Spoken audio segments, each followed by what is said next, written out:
Welcome friends, সবাইকে স্বাগত জানাই আমাদের চ্যানেল অ্যান এডুস্ফিয়ারে।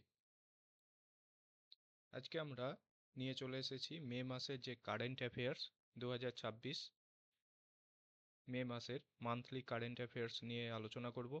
তো এখানে আজকে টপ 50 কোশ্চেন্স রয়েছে, খুব গুরুত্বপূর্ণ প্রশ্ন, যেগুলি আমাদের আপকামিংস ডব্লিউবি পঞ্চায়েত এক্সাম থেকে শুরু করে বিভিন্ন যে কম্পিটিটিভ এক্সামগুলো হবে, তো সেখানে অনেকটাই হেল্প করবে বলে মনে করি। তো অনেক গুরুত্বপূর্ণ প্রশ্ন রয়েছে, সবাই ভিডিওটি শেষ পর্যন্ত দেখতে থাকো। যারা আমাদের চ্যানেলে নতুন আছো তারা অবশ্যই চ্যানেলটিকে সাবস্ক্রাইব করে নিও, যাতে এরকম ইনফরমেটিভ ভিডিও সবার আগে তোমার কাছে পৌঁছে যায়। আর নিজেদের বন্ধুদের মধ্যেও শেয়ার করতে ভুলো না। তো সরাসরি আমরা কোশ্চেন অ্যান্সারে চলে যাই। প্রথম প্রশ্ন কি রয়েছে দেখে নিই।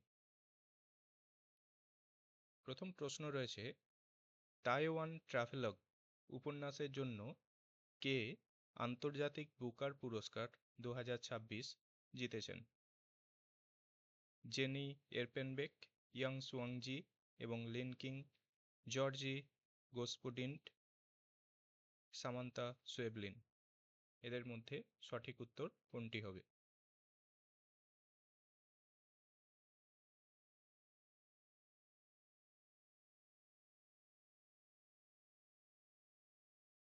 এখানে সঠিক উত্তর হয়ে যাবে অবশ্যই অপশন বি, ইয়াং সুয়াংজি এবং লিন কিং। তো এই সূত্রে বলে রাখি, আমাদের 2025 সালে যে বুকার পুরস্কার উইনার হয়েছিল বানু মুস্তাক, আমাদের ভারতেরই বানু মুস্তাক, তার লেখা বইটি হচ্ছে দ্য হার্ট ল্যাম্প। এই বইটির জন্য তিনি বুকার পুরস্কার পেয়েছিলেন 2025 সালে। তো দুটোই কিন্তু খুব ইম্পর্টেন্ট। তো 2026-এ কে পেলেন? ইয়াং সুয়াংজি এবং লিন কিং। তাদের উপন্যাসের নামটি হচ্ছে তাইওয়ান ট্রাভেলগ। পরবর্তী প্রশ্ন, পেঙ্গুইন র্যান্ডম হাউস কর্তৃক প্রকাশিত all time favourite friendship stories নামক বইটির লেখক কে? অরুন্ধতী রায়, চেতন ভগত, বিক্রম শেঠ, রাস্কিন বন্ড।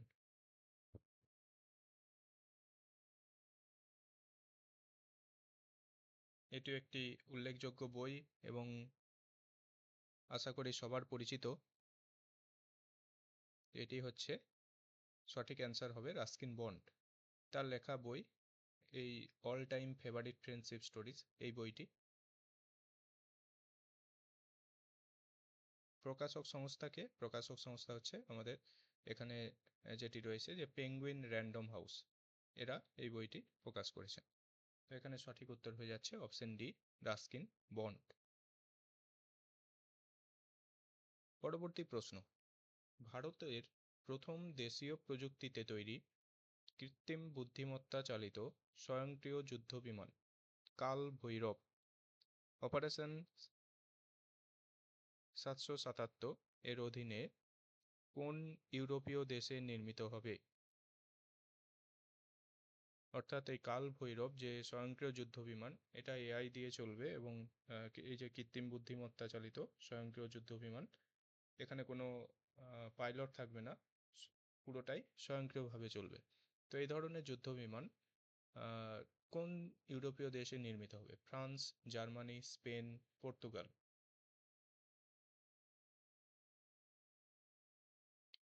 দেশকে প্রতিরক্ষা সুরক্ষার দিকে এগিয়ে নিয়ে যেতে এই ধরনের ইনিশিয়েটিভগুলো খুব দরকার। তো এখানে কাল ভৈরব যে যুদ্ধ বিমানটির নাম দেওয়া হয়েছে, এখানে অপারেশন 777, এই জায়গাটাও আমাদের মনে রাখতে হবে, এটাও খুব ইম্পর্টেন্ট পরীক্ষার জন্য। যদি বলে কোন অপারেশনের মাধ্যমে এই ধরনের ইনিশিয়েটিভ নেওয়া হয়েছে, তাহলে তখন কিন্তু অ্যান্সার হবে অপারেশন 777। তো এখানে এটি কোন ইউরোপীয় দেশে নির্মিত হবে দেখে নিই। এটি হচ্ছে অপশন ডি, পর্তুগালে হবে।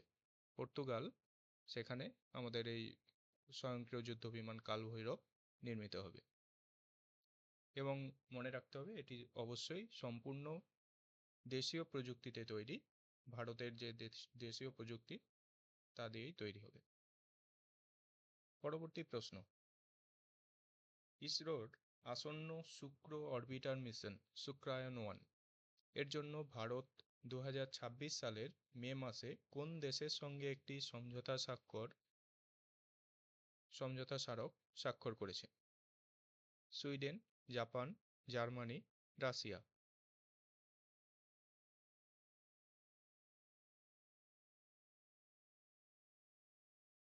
এটিও খুব গুরুত্বপূর্ণ প্রশ্ন। এরকমই বিশেষ বিশেষ বাছাই করা যে প্রশ্নগুলি সেগুলি আজকে নিয়ে এসেছি, এবং টপ 50 কোশ্চেন্স, প্রত্যেকটাই পরীক্ষায় আসার মতো। তো অবশ্যই ভিডিওটি শেষ পর্যন্ত দেখতে হবে, কেউ স্কিপ করবে না, তাহলে কিন্তু গুরুত্বপূর্ণ তথ্য মিস করে যাবে। তো এখানে সঠিক উত্তর হয়ে যাবে অবশ্যই অপশন এ, সুইডেন। সুইডেনের সাথে এই মৌ স্বাক্ষর করা হয়েছে, এবং এটা কোন মিশনের জন্য? যে অরবিটার মিশন, শুক্র অরবিটার মিশন, শুক্রায়ন 1, যেটার নাম দেওয়া হয়েছে।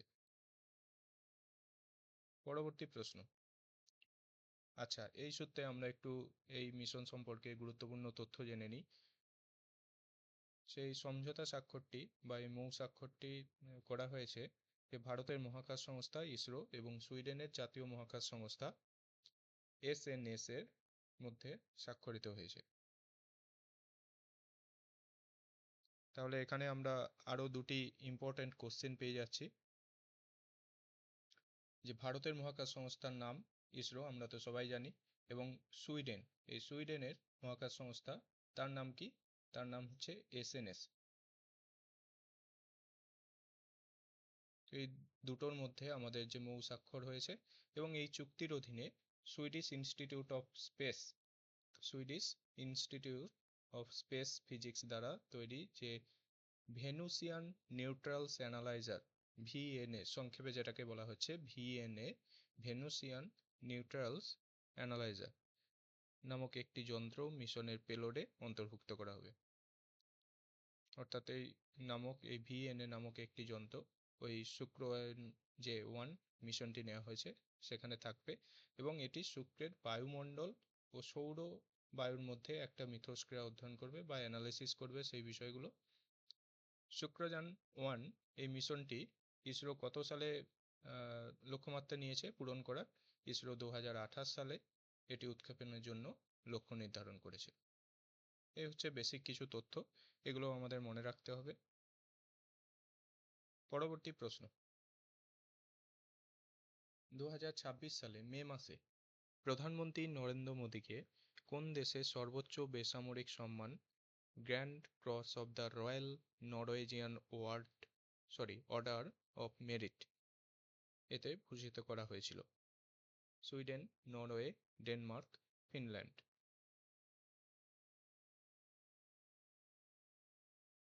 আমরা দেখছি রিসেন্টলি বেশ কয়েকটি খেতাবে তিনি ভূষিত হয়েছেন, বিভিন্ন বিদেশ সফর করেছেন এবং সেখানে অনেক বেসামরিক সম্মান পেয়েছেন। তো এটি সঠিক উত্তর হয়ে যাবে অবশ্যই অপশন বি, নরওয়ে। এখানে এই নামটার মধ্যেই রয়েছে যে grand cross of the royal Norwegian order of merit. এরকম আরও একটা সেম প্রাইজ রয়েছে বা বেসামরিক সম্মান রয়েছে, সেটিও কোশ্চেন রয়েছে, সেটি আমরা পরে দেখব। এই ক্ষেত্রে এগুলো কি পয়েন্ট হচ্ছে, এই যে নরওয়েজিয়ান অর্ডার অফ মেরিট, এই ওয়ার্ডটা দেখেই কিন্তু আমরা সহজেই বুঝে নিতে পারবো যে নরওয়ে থেকে দেওয়া হয়েছে বা নরওয়ে দেশের এটা বেসামরিক সম্মান। তো এখানে সেই সূত্রে সঠিক উত্তর হয়ে যাচ্ছে অপশন বি, নরওয়ে। পরবর্তী প্রশ্ন। 2026 সালের মে মাসে কোন রাজ্য পিএম শ্রী স্কুল প্রকল্প বাস্তবায়নের জন্য কেন্দ্রীয় সরকারের সঙ্গে একটি সমঝোতা স্মারক বা মৌ স্বাক্ষর করেছে? পশ্চিমবঙ্গ, বিহার, উড়িষ্যা, ঝাড়খণ্ড।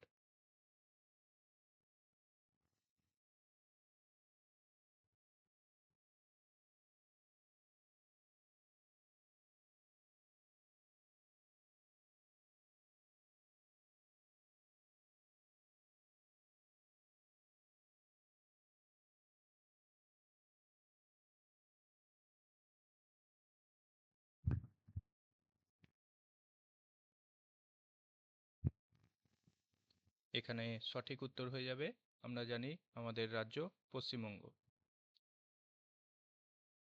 রিসেন্ট বিজেপি সরকার ক্ষমতায় আসার পর কিন্তু এই ধরনের উদ্যোগ নিয়েছেন, তো খুব একটি ভালো পদক্ষেপ। তো এই পিএম শ্রী স্কুল প্রকল্প বাস্তবায়নের জন্য কেন্দ্রীয় সরকারের সঙ্গে একটি সমঝোতা স্বাক্ষর স্থাপন করেছে পশ্চিমবঙ্গ সরকার। পরবর্তী প্রশ্ন, ইতালিয়ান ওপেন 2026 টেনিস টুর্নামেন্টে পুরুষদের একক শিরোপা কে জিতেছেন? নোভাক জোকোভিচ, জনিক সিনার, কাসপার রুড, কার্লোস আলকারাজ। এদের মধ্যে সঠিক উত্তর কোনটি হবে?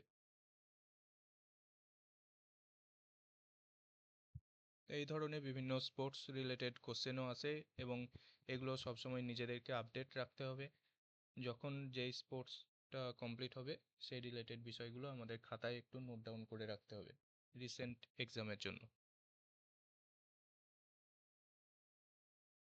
এক্ষেত্রে সঠিক উত্তর হয়ে যাবে অবশ্যই অপশান বি, যে জনিক সিনার, ইনি ইতালিয়ান ওপেন 2026-এর টাইটেল জিতেছেন।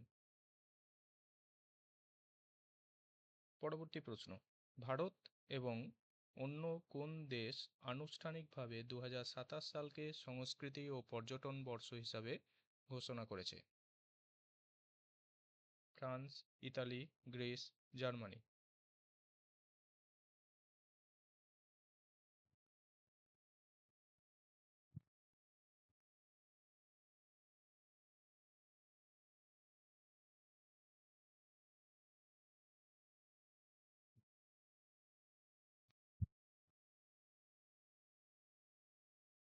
এখানে সঠিক উত্তর হয়ে যাচ্ছে অবশ্যই অপশন বি, ইতালি। ইতালির সঙ্গে আহ, একসাথে যে আনুষ্ঠানিকভাবে 2027 সালকে সংস্কৃতি ও পর্যটন বর্ষ হিসাবে ঘোষণা করা হয়েছে। তো তোমাদের কাছে একটা প্রশ্ন থাকছে, ইতালির প্রধানমন্ত্রীর নাম কি? এটি কমেন্ট বক্সে জানাবে।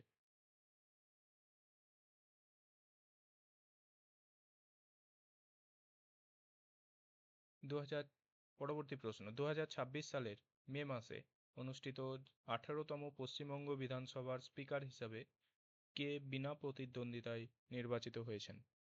বিমান ব্যানার্জি, তাপস রায়, রথীন্দ্র বোস, শুভেন্দু অধিকারী।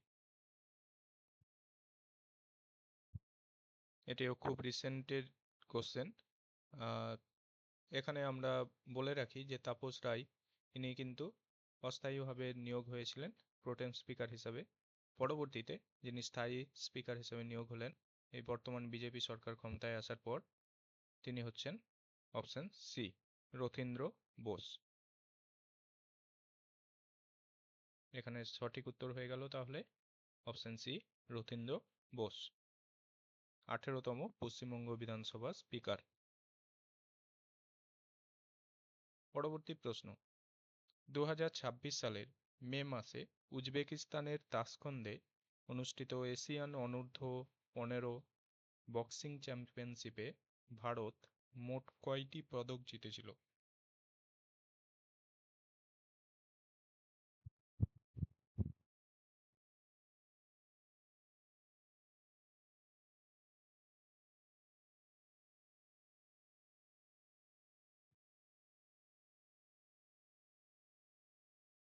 এখানে সঠিক উত্তর হয়ে যাচ্ছে অবশ্যই অপশন সি, 27টি পদক জিতেছিল। তো এখানে আমাদের এই উজবেকিস্তানের তাসখন্দে যে অনূর্ধ্ব 15 এবং অনূর্ধ্ব 17 দুটি বক্সিং চ্যাম্পিয়নশিপ হয়েছিল এবং তার মধ্যে যে অনূর্ধ্ব 15 বক্সিং চ্যাম্পিয়নশিপে ভারত টোটাল 27টি পদক জিতেছে। তো এখানে একটু গুরুত্বপূর্ণ তথ্যগুলো দেখে নিই, যে এই প্রতিযোগিতায় ভারত 9টি স্বর্ণ, 6টি রৌপ্য এবং 12টি ব্রোঞ্জ পদক জিতেছে।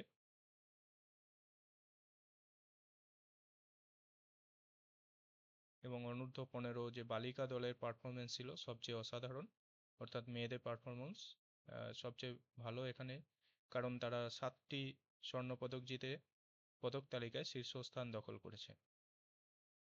সামগ্রিক পদক তালিকায় শীর্ষে 3টি দেশ, অর্থাৎ প্রথম স্থানে রয়েছে আমাদের এই ভারত এবং উজবেকিস্তানের পদক সংখ্যা কিন্তু একই, কিন্তু এখানে উজবেকিস্তানে যেহেতু গোল্ডের সংখ্যাটা বেশি সেই জন্য ওরা প্রথম স্থান পেয়েছে। তো 13টি স্বর্ণ, 8টি রৌপ্য, 6টি ব্রোঞ্জ পেয়েছে উজবেকিস্তান, টোটাল 27টি পদক। ভারত পেয়েছে 9টি স্বর্ণ, 6টি রৌপ্য, 12টি ব্রোঞ্জ, মোট 27টি পদক। এবং কাজাখস্তান তৃতীয় স্থান পেয়েছে, 7টি স্বর্ণ, 8টি রৌপ্য, 9টি ব্রোঞ্জ, টোটাল 24টি পদক। এই হচ্ছে প্রথম 3টি শীর্ষ দেশ। পরবর্তী প্রশ্ন,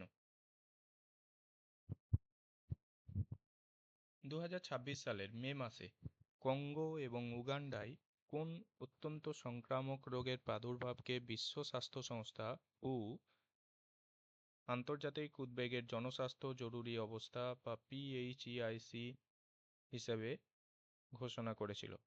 এমপক্স, মারবার্গ ভাইরাস রোগ, লাসা জ্বর, ইবোলা ভাইরাস, কোনটি?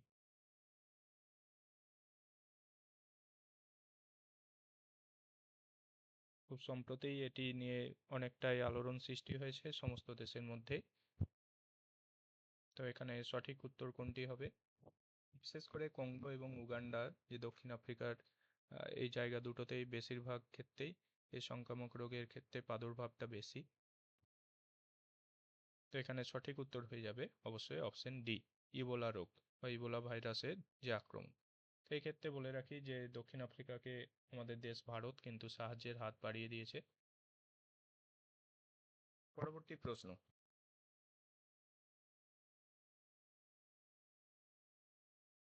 2026 সালের মে মাসে প্রধানমন্ত্রী নরেন্দ্র মোদী কোন দেশের সর্বোচ্চ সম্মাননা Royal Order of the Polar Star Commander Grand Cross পেয়েছিলেন? Sweden, Norway, Denmark, Italy. তো প্রথম দিকে আমরা এই ধরনের আরেকটা কোশ্চেন পেয়েছিলাম যেখানে আমাদের অ্যান্সার হয়েছিল নরওয়ে। তো ঠিক সেই রকমই দেখো, নামটা কিন্তু অনেকটাই একই রয়েছে, যে royal Order of the Polar Star Commander Grand cross. এই রিওয়ার্ডটা বা এই অ্যাচিভমেন্টটা পেয়েছেন প্রধানমন্ত্রী নরেন্দ্র মোদী। এটি কোন দেশ দিয়েছে?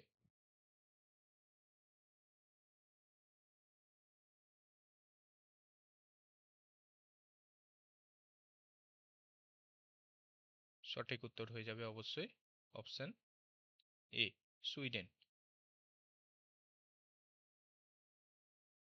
পরবর্তী প্রশ্ন, 2026 সালের মে মাসে ভারতের ব্রিক্স সভাপতিত্বে কোন শহরে ব্রিক্স সিনিয়র কর্মকর্তাদের বৈঠক এবং আইনমন্ত্রীদের বৈঠক অনুষ্ঠিত হয়েছিল?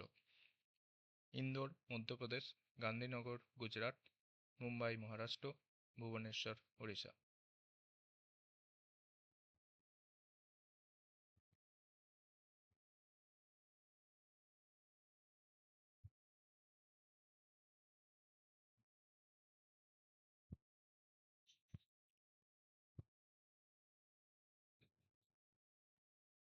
এখানে সঠিক উত্তর হয়ে যাচ্ছে অপশন বি, গুজরাটের গান্ধীনগরে। পরবর্তী প্রশ্ন, কে মে 2026-এ Unique Identification Authority of India UIDAI এর নতুন সিইও হিসাবে দায়িত্ব গ্রহণ করেছেন? অমিত আগরওয়াল, ভুবনেশ কুমার, বিবেক চন্দ্র, সৌরভ বিজয়।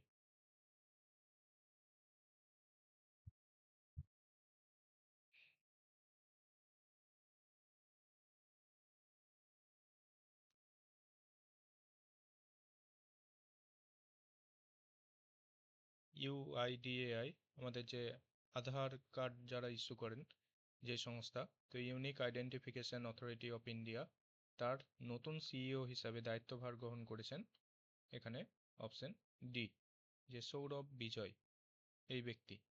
তো এখানে একটু বলে রাখি, এখানে একটু স্পেলিংটা মিস্টেক আছে, এই যে সৌরভ বানানটা কিন্তু ভুল রয়েছে।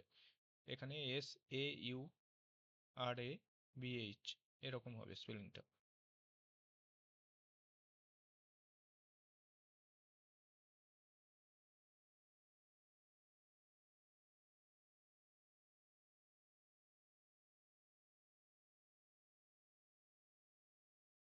SAURABH,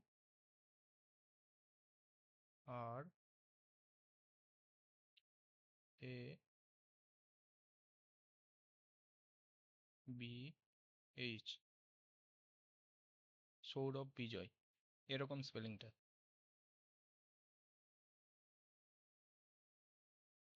পরবর্তী প্রশ্ন, ভারতীয় রিজার্ভ ব্যাংক আরবিআই 2026 সালের মে মাসে কাকে নতুন নির্বাহী পরিচালক বা ইডি হিসাবে নিয়োগ করেছে? গুণবীর সিং, মনীন্দ্র যাদব, শৈলেন্দ্র ত্রিবেদী, জ্যোতি প্রকাশ। এ ধরনের রিসেন্ট রিক্রুটমেন্টগুলো থেকেও কিন্তু প্রশ্ন থাকে কম বেশি সব পরীক্ষাতেই। তো এই ক্ষেত্রে আরবিআই এর নতুন নির্বাহী পরিচালক হিসাবে কাকে নিয়োগ করা হয়েছে?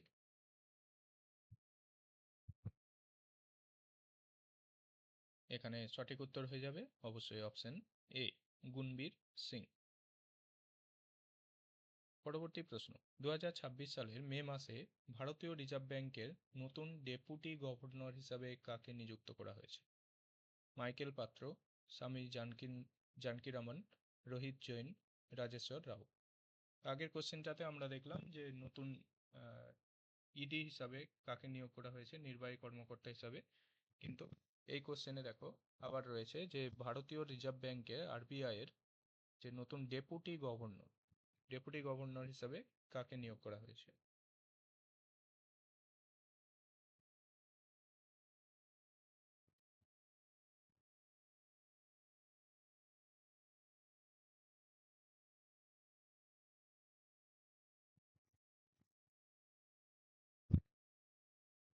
এখানে সঠিক উত্তর হয়ে যাবে অবশ্যই অপশন সি, রোহিত জৈন। রোহিত জৈন হচ্ছে সঠিক উত্তর, ডেপুটি গভর্নর হিসাবে তাকে নিয়োগ করা হয়েছে। পরবর্তী প্রশ্ন, কোন রাজ্য 2026 সালের মে মাসে প্রত্যন্ত আদিবাসী গ্রামগুলিতে সরকারি প্রকল্পের সুবিধা পৌঁছে দেওয়ার জন্য জন ভাগিদারি অর্থাৎ সবচেয়ে দূরে সবচেয়ে আগে পাবলিক পার্টিসিপেশন ফারদেস্ট ফার্স্ট এই যে অভিযানটা এটি চালু করেছিল? কোন রাজ্য?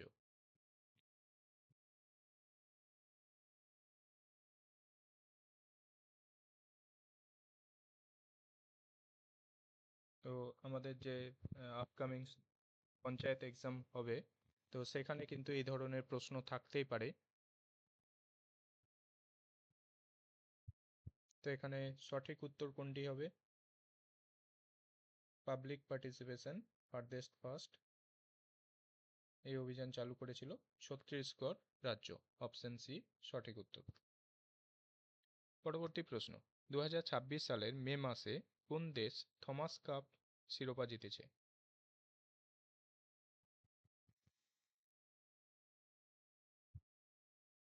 থমাস কাপ শিরোপা কোন দেশ জিতেছে? ভারত, ফ্রান্স, চীন, জাপান। এখানে সঠিক উত্তর হয়ে যাবে অবশ্যই অপশন সি, যা সরি চীন, অপশন সি চীন। চীন থমাস কাপ 2026 শিরোপা জিতেছে। তো কিছু গুরুত্বপূর্ণ তথ্য দেখে নিই। থমাস কাপ 2026 বিজয়ী তাহলে আমরা দেখলাম চীন, এটা তাদের দ্বাদশ শিরোপা অর্থাৎ 12তম শিরোপা। রানার্স আপ হয়েছে ফ্রান্স। ভারতের ফলাফল যদি আমরা দেখি সেখানে সেমিফাইনালে ভারত ব্রোঞ্জ পদক পেয়েছে। আয়োজক দেশ ছিল ডেনমার্ক, তার হরসেন্স এবং ডেনমার্ক এরা হচ্ছে আয়োজক ছিল। তো এখানে গোল্ড তাহলে থমাস কাপে 2026-এ গোল্ড পেয়েছে চায়না, সিলভার পেয়েছে বা রানার্স আপ হয়েছে ফ্রান্স এবং ব্রোঞ্জ পদক পেয়েছে ভারত এবং ডেনমার্ক, এই দুটি দেশ যুগ্মভাবে ব্রোঞ্জ পদক পেয়েছে। পরবর্তী প্রশ্ন, কোন রাজ্য ভারতের প্রথম রাজ্য হিসাবে সম্পূর্ণ কাগজবিহীন বিচার বিভাগ গড়ে তুলেছে? সম্পূর্ণ কাগজবিহীন বিচার বিভাগ গড়ে তুলেছে মহারাষ্ট্র, সিকিম, কেরালা, তেলেঙ্গানা। এদের মধ্যে কোনটি সঠিক উত্তর?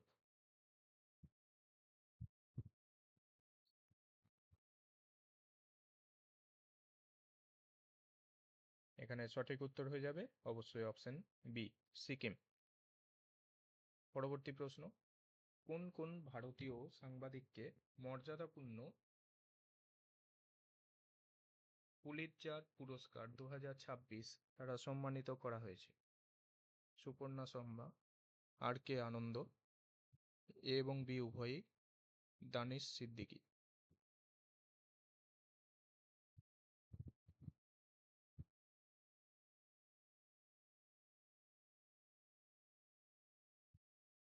পুলিৎজার পুরস্কার 2026-এ সম্মানিত হয়েছেন অবশ্যই অপশন সি, এ এবং বি, অর্থাৎ সুপর্ণা শর্মা এবং আর কে আনন্দ উভয়ই।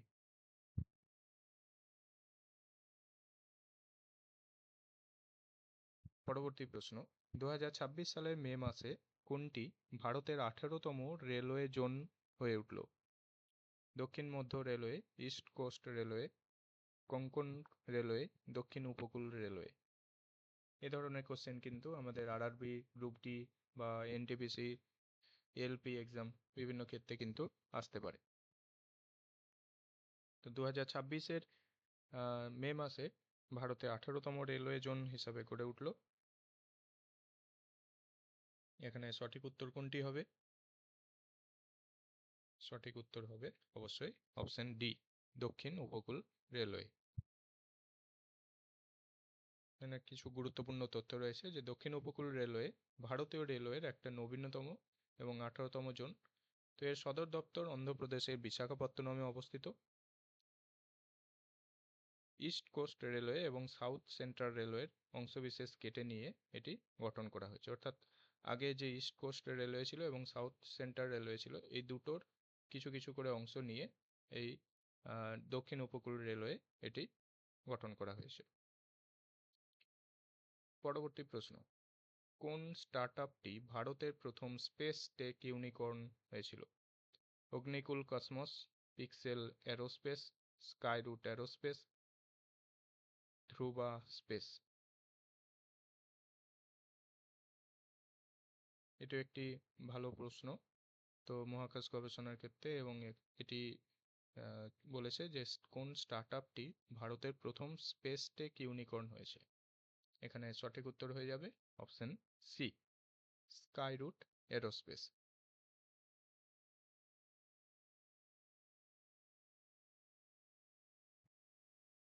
পরবর্তী প্রশ্ন, কোন দেশ উবার কাপ 2026 ব্যাডমিন্টন টুর্নামেন্টের শিরোপা জিতেছে? অস্ট্রেলিয়া, জাপান, ভারত, দক্ষিণ কোরিয়া। উবার কাপ 2026, এই উবার কাপ 2026, উবার কাপ এই কাপ বা এই অ্যাচিভমেন্টটা কিসের সাথে জড়িত? আমাদের ব্যাডমিন্টনের সাথে, ব্যাডমিন্টন টুর্নামেন্টের সাথে উবার কাপ জড়িত। তো এটি এই 2026 সালে শিরোপা কে জিতেছে? এখানে দক্ষিণ কোরিয়া, অপশন ডি, দক্ষিণ কোরিয়া। পরবর্তী প্রশ্ন, 2026 সালের তামিলনাড়ু বিধানসভা নির্বাচনে কোন দল সর্বাধিক আসন জিতেছিল? সর্বভারতীয় আন্না দ্রাবিড় মুনেত্র কাজগম, দাবির মুনেত্র কাজগম, তামিলগা ভেত্রি কাজগম, ভারতীয় জাতীয় কংগ্রেস, অর্থাৎ এআইএডিএমকে, ডিএমকে, টিভিকে, আইএনসি। এটিও রিসেন্ট হয়েছে।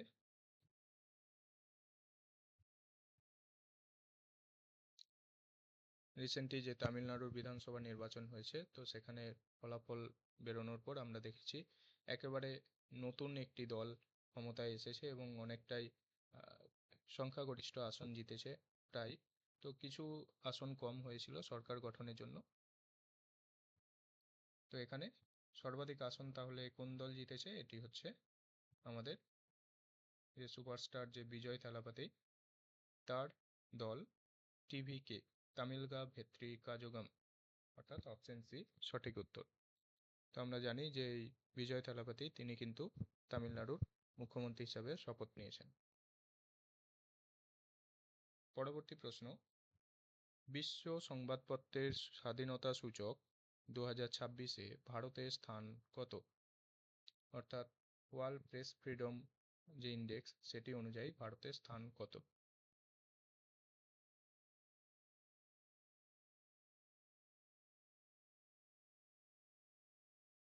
এটি হয়ে যাচ্ছে 157তম। এই ধরনের কোশ্চেনও কিন্তু বিভিন্ন এক্সামে আসে। তো এখানে সঠিক উত্তর 157, 157। কয়েকটি তথ্য রয়েছে, দেখে নিই যে এই সূচকটি reporters without borders RSF Paris কর্তৃক প্রকাশিত হয়।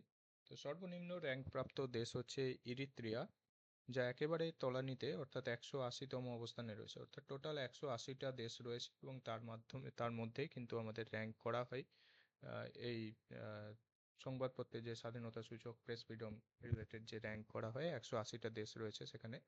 তো এখানে সবচেয়ে সর্বনিম্ন র্যাঙ্ক কাদের? ইরিত্রিয়া, এই দেশটি।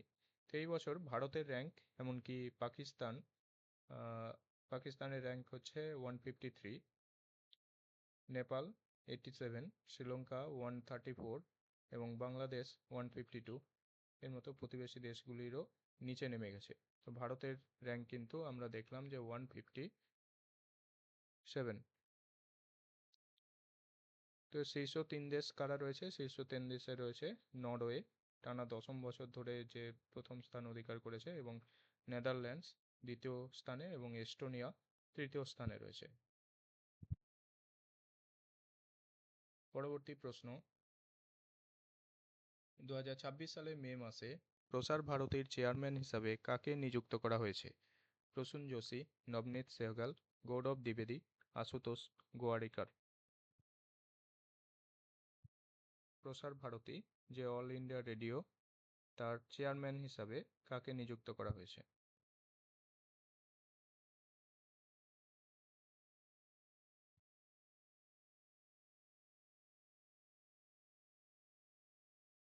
এখানে সঠিক উত্তর হয়ে যাচ্ছে অবশ্যই অপশন এ, প্রসূন যোশী।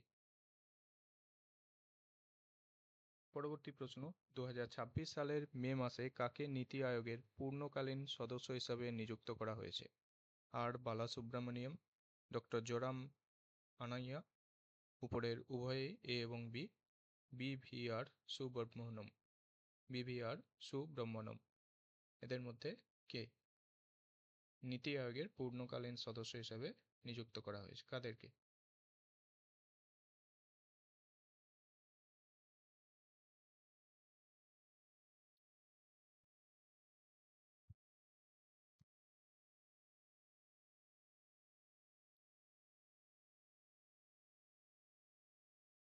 এখানে সঠিক উত্তর হয়ে যাচ্ছে অবশ্যই অপশন সি, উপরের উভয়ই এ এবং বি, অর্থাৎ আর বালাসুব্রমণিয়াম এবং ডক্টর জোরাম আনিয়া, দুজনেই। পরবর্তী প্রশ্ন, বিদ্যালয়গামী শিশুদের মধ্যে 21 প্রকারের যে প্রতিবন্ধকতা প্রাথমিক পর্যায়ে শনাক্ত করার জন্য কেন্দ্রীয় সরকার কোন অ্যাপ চালু করেছে? অর্থাৎ আমাদের বিদ্যালয় শিশুদের মধ্যে যে 21 ডিসেবিলিটিস রয়েছে, তো সেগুলো শনাক্ত করার জন্য কেন্দ্রীয় সরকার কর্তৃক কোন অ্যাপ চালু করা হয়েছে? সক্ষম 2.0, সুগম্য 2.0, দিব্যা 2.0, প্রশস্ত 2.0।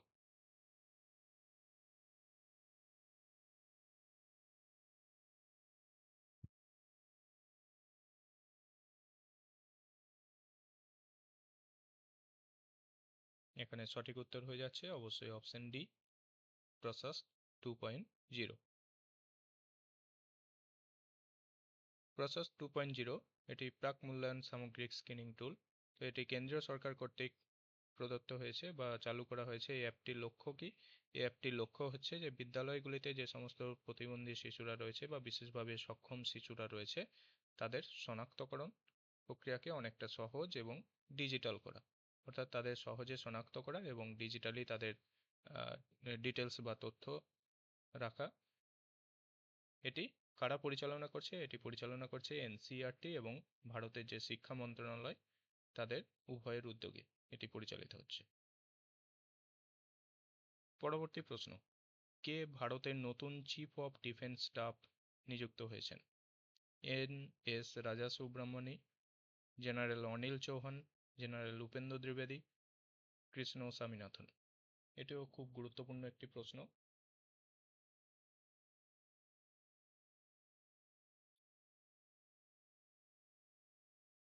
এখানে সঠিক উত্তর হয়ে যাবে অবশ্যই অপশন এ, যে এন.এস.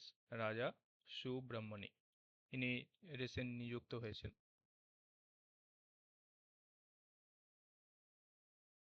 তো ভারত সরকার লেফটেন্যান্ট জেনারেল এন.এস. রাজা সুব্রহ্মণ্যকে দেশের নতুন চিফ অফ ডিফেন্স স্টাফ হিসাবে নিযুক্ত করলেন।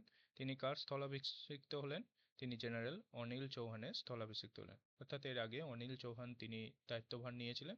তো তার অবসরের পর তিনি এই এন.এস. রাজা সুব্রহ্মণ্য ইনি কিন্তু নতুন সিডিএস হিসাবে নিযুক্ত হলেন। তো ক্লাসটি যদি ভালো লেগে থাকে অবশ্যই একটি লাইক করার অনুরোধ করে দিচ্ছি সবাইকে। পরবর্তী প্রশ্নে চলে যাই।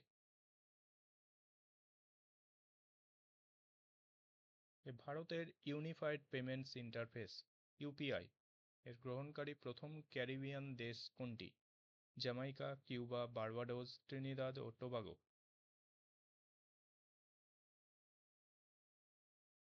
ভারতের ইউনিফাইড পেমেন্টস ইন্টারফেস ইউপিআই গ্রহণকারী প্রথম ক্যারিবিয়ান দেশ হচ্ছে,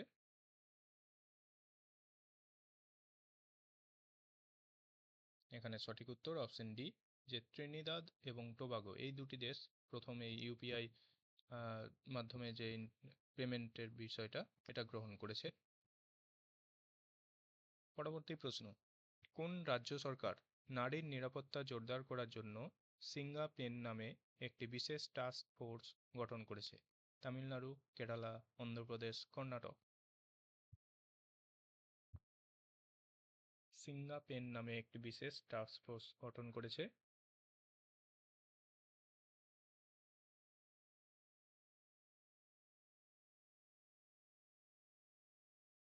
এখানে সঠিক উত্তর হয়ে যাচ্ছে তামিলনাড়ু সরকার।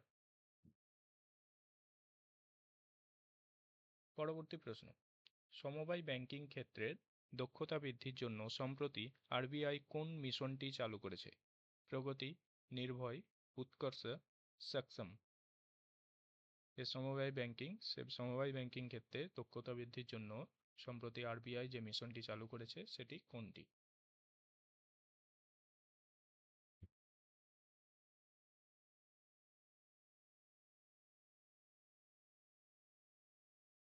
এটি সঠিক উত্তর হয়ে যাবে অবশ্যই অপশন ডি, সক্ষম। পরবর্তী প্রশ্ন, কোন দল লা লিগা 2025-26 ফুটবল টুর্নামেন্টের শিরোপা জিতেছে?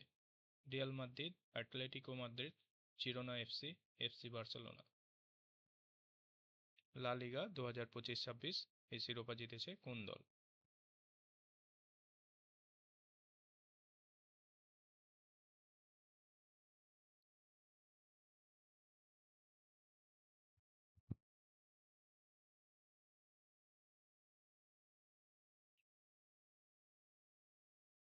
এখানে সঠিক উত্তর হয়ে যাবে অবশ্যই অপশন ডি, এফসি বার্সেলোনা।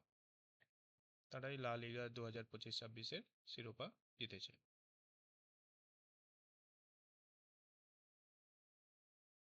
তো এখানে ক্যাম্প নোয়ে বলে স্পটিফাই ক্যাম্প নোয়ে এখানে অনুষ্ঠিত হয় এই ম্যাচটি, ফাইনাল ম্যাচটি। তো এই নির্ণায়ক এল ক্লাসিকো ম্যাচে রিয়াল মাদ্রিদকে 2-0 গোলে তারা পরাজিত করে এই বার্সেলোনা এফসি দ্বিতীয়বারের জন্য লা লিগা শিরোপা জিতেছে। তার টানা দ্বিতীয়বার কিন্তু তারা এই শিরোপা জিতেছে, অর্থাৎ আগের বছরও তারা পেয়েছিল এবং এই বছরও পেয়েছে। তো এই রিয়াল মাদ্রিদকে তারা 2-0 গোলে কিন্তু হারিয়ে দিয়েছে। তো এটি বার্সেলোনার ইতিহাসে 29তম লা লিগা শিরোপা। কততম শিরোপা? 29তম লা লিগা শিরোপা বার্সেলোনার ইতিহাসে। এই এখানে যে আরেকটি গুরুত্বপূর্ণ তথ্য বললাম যে এই ক্যাম্প নোয়ে বলে যে স্টেডিয়ামটা সেখানে কিন্তু এই খেলাটি হয়, যে ফাইনাল ম্যাচটি, সেটাও আমাদের মনে রাখতে হবে। পরবর্তী প্রশ্ন, কোন রাজ্য সরকার মহিলাদের প্রতি মাসে 3,000 টাকা আর্থিক সহায়তা প্রদানের জন্য অন্নপূর্ণা ভান্ডার প্রকল্প চালু করেছে? ওড়িশা, মধ্যপ্রদেশ, রাজস্থান, পশ্চিমবঙ্গ।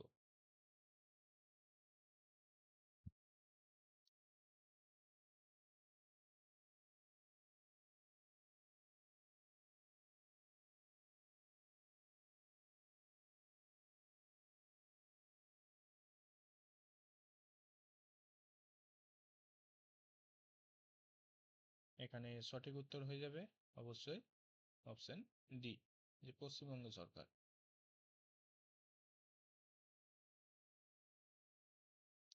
কে 2026 সালে মর্যাদাপূর্ণ হুইটলি অ্যাওয়ার্ড লাভ করেছেন?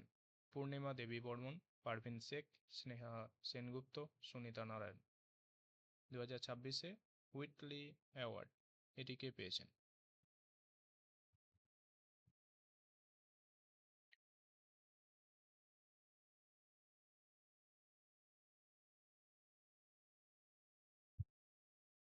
এটি পেয়েছেন অপশন বি, যে পারভিন শেখ। হুইটলি অ্যাওয়ার্ড পেয়েছেন পারভিন শেখ।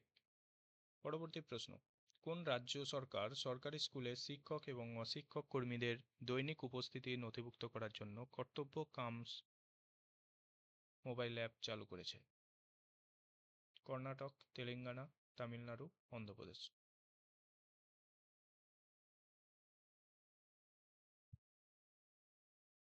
সরকারি স্কুলে শিক্ষকদের এবং অশিক্ষক কর্মীদের উপস্থিতির জন্য সেটা নথিভুক্ত করার জন্য কর্তব্য কামস নামক মোবাইল অ্যাপ চালু করেছে। এখানে অপশন এ, কর্ণাটক রাজ্য সরকার। পরবর্তী প্রশ্ন, ভারতীয় বিচার বিভাগের ডিজিটাল আধুনিকীকরণের জন্য কে এক মামলায় এক তথ্য এই উদ্যোগটি এবং এআই চ্যাটবট সুসহায়ক চালু করেছেন? এক মামলায় এক তথ্য এবং এআই চ্যাটবট সুসহায়ক এই দুটি বিষয় চালু করেছেন বিচারপতি সঞ্জীব খান্না, অর্জুন রাম মেঘওয়াল, দ্রৌপদী মুর্মু, বিচারপতি সূর্যকান্ত। কোনটি সঠিক উত্তর হবে?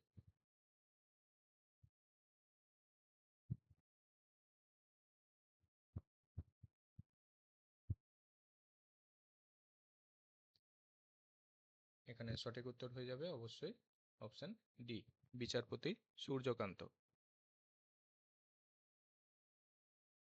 পরবর্তী প্রশ্ন, 2026 সালের মে মাসে কে টানা পঞ্চমবারের মতো পুদুচেরির মুখ্যমন্ত্রী হিসাবে শপথ গ্রহণ করলেন? কে পালানিস্বামী, বিজয় রূপানি, এন রঙ্গস্বামী, সর্বানন্দ সোনোয়াল। এদের মধ্যে কে?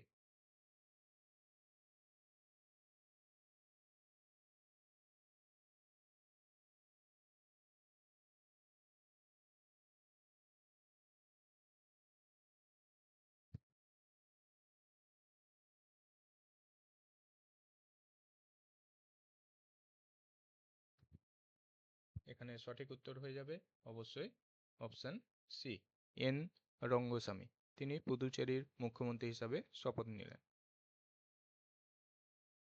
পরবর্তী প্রশ্ন, প্রতি বছর কোন তারিখে বিশ্ব প্রেস ফ্রিডম দিবস পালিত হয়? 3রা মে, 4ঠা মে, 5ই মে, 10ই ডিসেম্বর।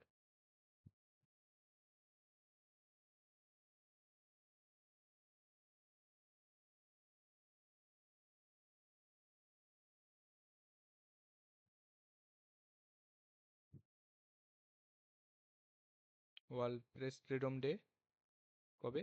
ওয়ার্ল্ড প্রেস ফ্রিডম ডে হচ্ছে 3রা মে বা 3rd মে। তো আমরা একটু আগেই দেখলাম একটা কোশ্চেন আমাদের ছিল আজকে, যে ওয়ার্ল্ড প্রেস ফ্রিডম যে ইন্ডেক্স সেটি অনুযায়ী ভারতের স্থান কত? 180টা দেশের মধ্যে ভারতের স্থান কিন্তু 157। পরবর্তী প্রশ্ন, নানাজি দেশমুখ সর্বোত্তম পঞ্চায়েত সততা বিকাশ পুরস্কার 2025 এর অধীনে কোন গ্রাম পঞ্চায়েত প্রথম স্থান পেয়েছে বা সেরা গ্রাম পঞ্চায়েত হিসাবে নির্বাচিত হয়েছে? সেপাহীজলা ত্রিপুরা, তেলকুপ বিহার, হরিপদ কেরালা, নিউ নাপাম আসাম। তো এটিও কিন্তু একটি গুরুত্বপূর্ণ প্রশ্ন এবং আমাদের যে পঞ্চায়েত এক্সাম হবে, আপকামিং যে এক্সাম রয়েছে সেখানে কিন্তু আসতেই পারে, যেহেতু পঞ্চায়েত রিলেটেড এই কোশ্চেনটি। তো নানাজি দেশমুখ সর্বোত্তম পঞ্চায়েত সততা বিকাশ পুরস্কার 2025-এর অধীনে সেরা গ্রাম পঞ্চায়েত নির্বাচিত হয়েছে কোনটি? এটির সঠিক উত্তর হয়ে যাবে অপশন ডি, নিউ নাপাম আসাম। আসামের নিউ নাপাম। তো এখানে একটু ডিটেলস তথ্য আমরা দেখে নিই, যে জাতীয় পঞ্চায়েত পুরস্কার 2025-এর প্রধান বিভাগসমূহ বিজয়ীগণ হচ্ছে এখানে জেলা সেরা জেলা পঞ্চায়েত হিসাবে সিপাহীজলা, ত্রিপুরার সিপাহীজলা এই পঞ্চায়েতটি সেরা জেলা পঞ্চায়েত হিসাবে পেয়েছে স্বীকৃতি, এবং সেরা ব্লক পঞ্চায়েত হিসাবে স্বীকৃতি পেয়েছে যে কেরলের হরিপদ পঞ্চায়েত, এবং সেরা গ্রাম পঞ্চায়েত হিসাবে স্বীকৃতি পেয়েছে আসামের নিউ নাপাম। ফলে আসামের নিউ নাপাম হচ্ছে সেরা গ্রাম পঞ্চায়েত, কেরলের হরিপদ হচ্ছে সেরা ব্লক পঞ্চায়েত, এবং ত্রিপুরার সিপাহী জেলা হচ্ছে সেরা জেলা পঞ্চায়েত। এই তিনটি বিষয় আমাদের একটু খেয়াল রাখতে হবে। পরবর্তী প্রশ্ন, 2026 সালের মে মাসে পঞ্চম ব্রিক্স সুপ্রিম অডিট ইনস্টিটিউশনস এসএআই নেতাদের শীর্ষ সম্মেলন কোথায় অনুষ্ঠিত হয়েছিল? নয়াদিল্লি ভারত, রাশিয়ার মস্কো, ভারতের বেঙ্গালুরু, দক্ষিণ আফ্রিকার জোহানেসবার্গ। কোথায় হয়েছে পঞ্চম ব্রিক্স সুপ্রিম অডিট ইনস্টিটিউশন নেতাদের যে শীর্ষ সম্মেলন হয়েছিল?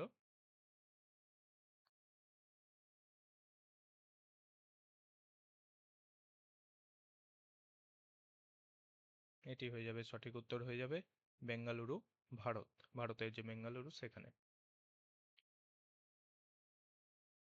বর্তমান কম্ট্রোলার অ্যান্ড অডিটর জেনারেল অর্থাৎ ক্যাগ হিসাবে যিনি রয়েছেন, যে কে সঞ্জয় মূর্তি, তিনি এই সভায় সভাপতিত্ব করেন এবং শহরে গতিশীলতার উপর যে গুরুত্ব সহ জীবনযাত্রার স্বাচ্ছন্দ্য বাড়ানো, এই উদ্দেশ্য নিয়েই কিন্তু এই প্রোগ্রামটি হয়েছিল। পরবর্তী প্রশ্ন, বন্দে মাতরমের অপমান করা বা এটি গাইতে বাধা দেওয়াকে শাস্তিযোগ্য অপরাধে পরিণত করার জন্য কেন্দ্রীয় মন্ত্রিসভা কোন আইনের সংশোধনী অনুমোদন করেছে? ভারতের পতাকা বিধি 2002, ভারতীয় দণ্ডবিধি 1860, জাতীয় সম্মানহানি প্রতিরোধ আইন 1971, প্রতীক ও নাম আইন 1950। এগুলির মধ্যে কোন আইনের সংশোধনী অনুমোদন করেছে?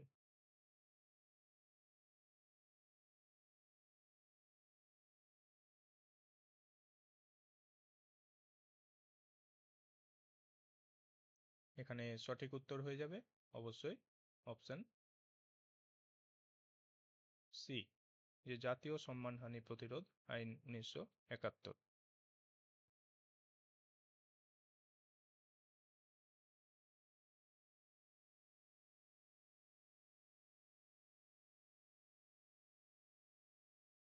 পরবর্তী প্রশ্ন, 2026-27 অর্থবর্ষের জন্য পাবলিক অ্যাকাউন্টস কমিটি পিএসির চেয়ারম্যান হিসেবে কাকে নিযুক্ত করা হয়েছে? অধীর রঞ্জন চৌধুরী, শশী থারুর, মল্লিকার্জুন খাড়গে, কেসি বেণুগোপাল। পাবলিক অ্যাকাউন্টস কমিটির চেয়ারম্যান হিসেবে কাকে নিযুক্ত করা হয়েছে?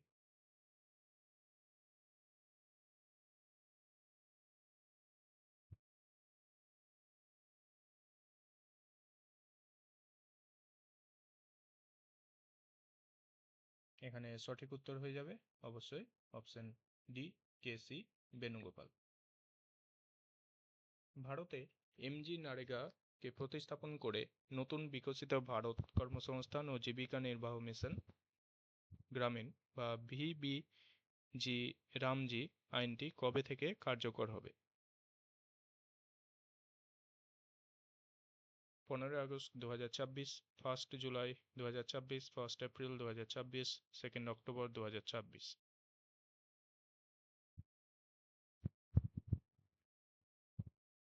আমরা জানি এমজি নারেগার যে নামটি ছিল সেটি বর্তমানে চেঞ্জ হয়েছে এবং ভিবিজি রামজি এটি হয়েছে। এবং তো এখানে এই আইনটি কবে থেকে কার্যকর হবে?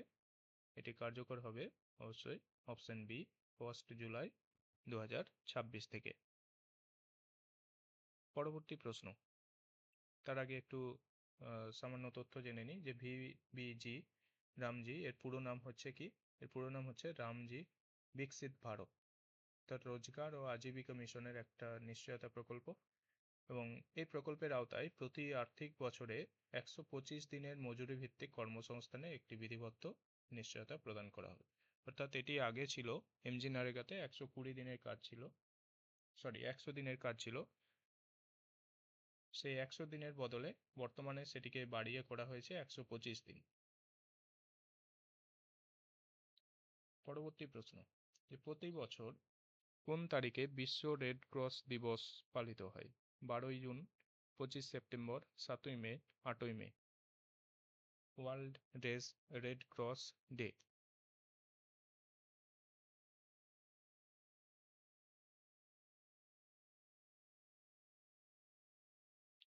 এখানে সঠিক উত্তর হয়ে যাবে অপশন ডি, 8ই মে।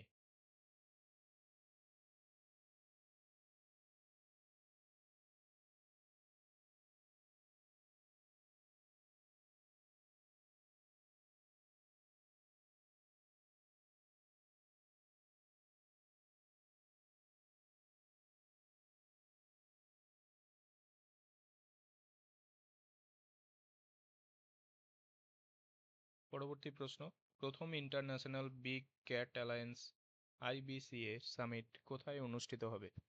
নতুন দিল্লি, ভারত; নাইরোবি, কেনিয়া; গুটেং, দক্ষিণ Africa; Moscow, Russia. International big cat alliance IBCA summit কোথায় অনুষ্ঠিত হবে?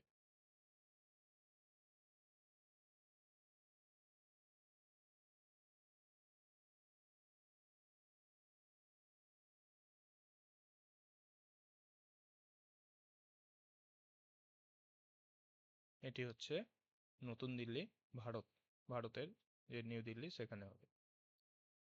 পরবর্তী প্রশ্ন, সম্প্রতি কাকে কেরালামের পরবর্তী মুখ্যমন্ত্রী হিসাবে মনোনীত করা হয়েছে? পিনারাই বিজয়ন, VD সতীশন, ওমেন চান্ডি, শশী থারুর।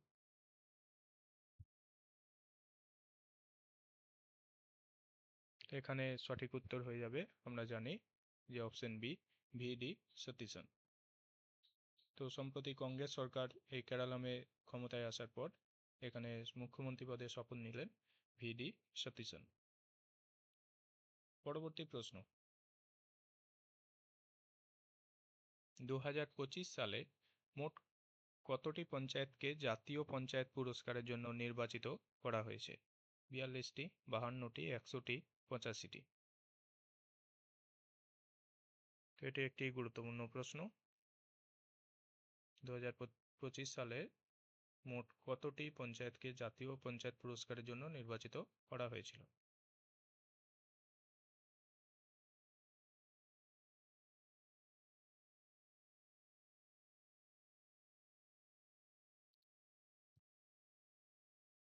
এখানে সঠিক উত্তর হয়ে যাচ্ছে অবশ্যই অপশন এ, 42টি।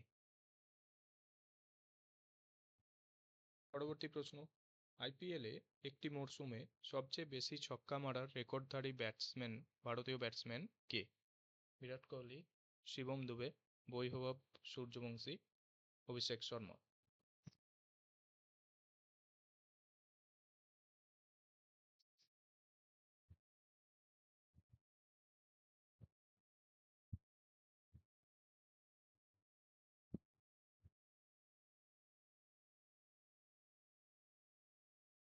এখানে সঠিক উত্তর হয়ে যাবে অবশ্যই অপশন সি, বৈভব সূর্যবংশী। তো আমরা রিসেন্টলি দেখেছি এবারের IPL-এ তার যে দুর্দান্ত পারফরমেন্স।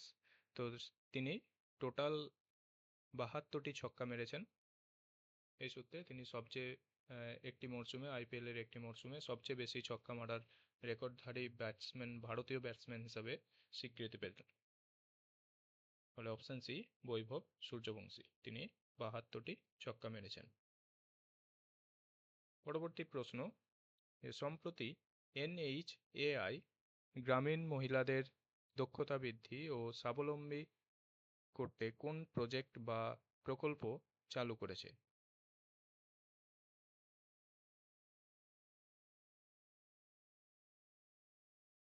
অর্থাৎ সম্প্রতি national highway authority of India গ্রামীণ মহিলাদের দক্ষতা বৃদ্ধি ও স্বাবলম্বী করতে কোন প্রকল্প চালু করেছে?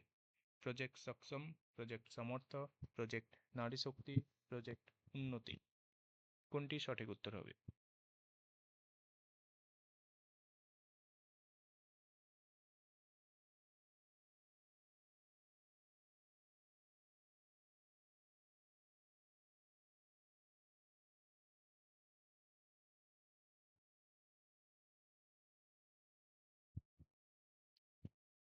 এখানে সঠিক উত্তর হয়ে যাচ্ছে অবশ্যই অপশন এ, প্রজেক্ট সক্ষম। অপশন এ, প্রজেক্ট সক্ষম, এটি সঠিক উত্তর। তো এই ছিল আজকে আমাদের টপ 50 কোশ্চেন। তো ভিডিওটি কেমন লাগলো কমেন্ট বক্সে জানিও। যদি ভালো লেগে থাকে অবশ্যই একটি লাইক করে যেতে ভুলো না। এই ধরনের কারেন্ট অ্যাফেয়ার্স রিলেটেড ভিডিও কিন্তু প্রত্যেক মাসে আসবে। তো অবশ্যই চ্যানেলটিকে সাবস্ক্রাইব করে রেখো। ধন্যবাদ সবাইকে।